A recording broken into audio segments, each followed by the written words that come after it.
তারই নাম এসছে, তাহলে আমি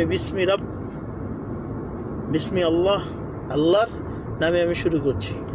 কি ইকরা, পড়ো যে কাজটি, সেটিকে আমাকে একটা ইবাদতের পদ্ধতিও আমাকে বলে দেওয়া হয়েছে ছোট্ট একটি আয়াতের মাধ্যমে। ইকরা বিইসমি রাব্বিকাল্লাযী খালাক। এই যে জ্ঞান গর্ভ আয়াতটুকু প্রথমে নাজিল হলো, এটি যদি মানুষ বুঝতো, তাহলে আসমান জমিনের সমস্ত সুখ দুঃখকে বিসর্জন দিয়ে শুধুমাত্র আল্লাহর ইবাদতের জন্য মগ্ন থাকত। সুবহানাল্লাহ।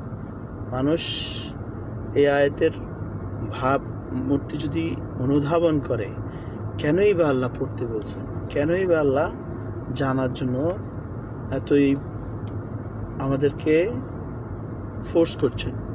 কারণ আমরা যদি অন্ধ থাকি, যেমন আশপাশের কিছুই দেখব না, ঠিক এই যে জ্ঞানের যে আলো চোখ, প্রকৃত যে চোখ দিয়ে আমরা যেটা দেখছি সেটা দুনিয়ার চোখ, কিন্তু জ্ঞানের যে চোখ নূর, অর্থাৎ যেই আলো দিয়ে আমাদেরকে আল্লাহ সুবহানাহু ওয়া তাআলা অন্তরের চোখ দিয়ে যে আমাদেরকে দেখতে বলছেন, যেটা খিজির আলাইহিস সালামের মধ্যে ছিল, তো ওই অন্তর্দৃষ্টিটা খুলে যাওয়ার রাস্তাও কিন্তু এই ইকরা।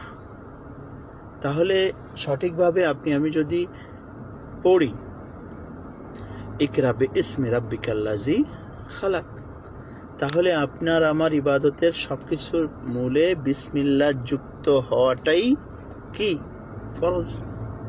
মানে আমার সমস্ত কার্যক্রম বিসমিল্লাহ দিয়ে শুরু, তাহলেই হবে আমার সমস্ত কিছু সার্থকতা।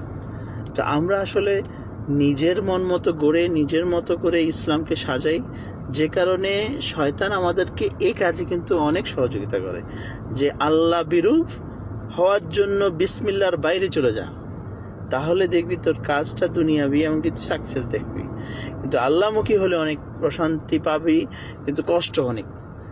এই যে মনের ভিতরে উদয় হয় যে আমি ইসলামের দিকে গেলে হয়তো আমার অনেক কষ্ট হচ্ছে পালন করতে, কিন্তু শয়তানের দিকে গেলে দেখা গেছে এটা হয়, এটা অহরহর মানুষকে অস্বস্তি দিচ্ছে শয়তান।